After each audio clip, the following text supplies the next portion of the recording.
why did Allah create human beings when He was knowing that on the day of judgment a large number of people will go to hell, Jahannam? Does it not raise the question on the mercy of Allah? क्या अल्लाह जानबूझकर large number of people को जहन्नम में डालना चाहता है? Does Allah purposely wants to put a large number of people in hell? Na'uzubillah. The question is that why did Allah create the human being when He knew that on the day of judgment a large number will go to hell? The human being is a unique and one of the best creations of Allah subhanahu wa ta'ala.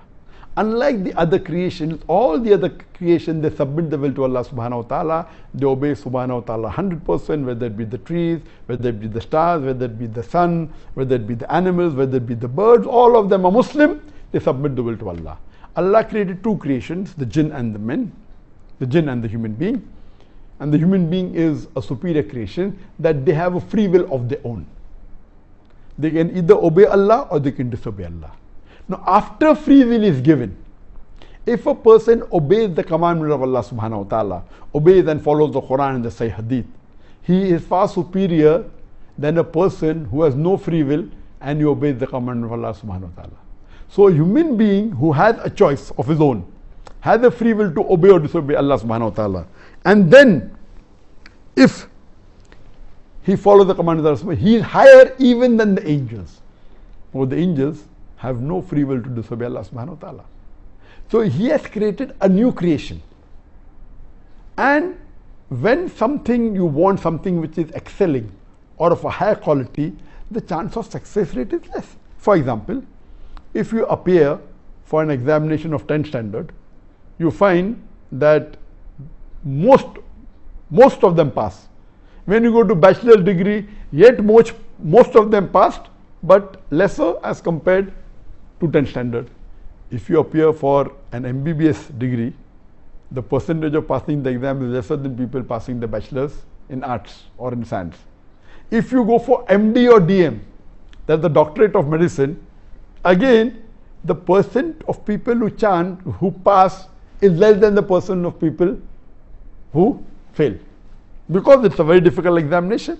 So here also this is the test that we are undergoing, and Allah subhanahu wa ta'ala has given a free will. It is not Allah who's purposely putting them in Jahannam, He's giving them the option. In fact, Allah subhanahu wa ta'ala is merciful, and He says that you ask for forgiveness, I'll forgive you. And Ramadan is one of the months that you ask for forgiveness, Allah will forgive you.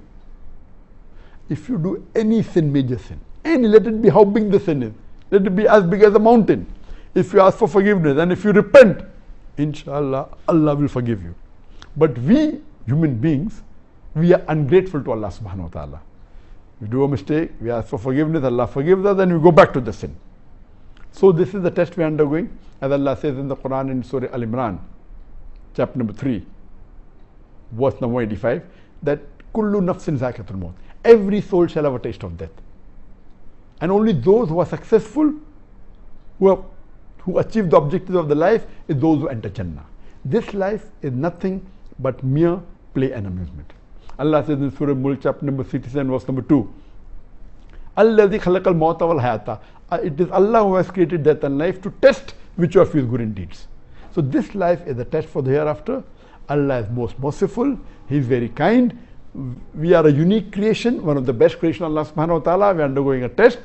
Imagine if in an examination, in a medical examination, a person writes the wrong answer. You can't expect the teacher to say, oh, I'm merciful, I will pass you. If the teacher passes the people in the medical examination, what will they do? When they pass, instead of treating the patient, they will start killing them. So you have to follow the rule. Even though you're merciful, you have to see what the result of the test are, and based on that test, if you pass, you go to Jannah. If you fail, you go to Jahannam. Hope that answers the question.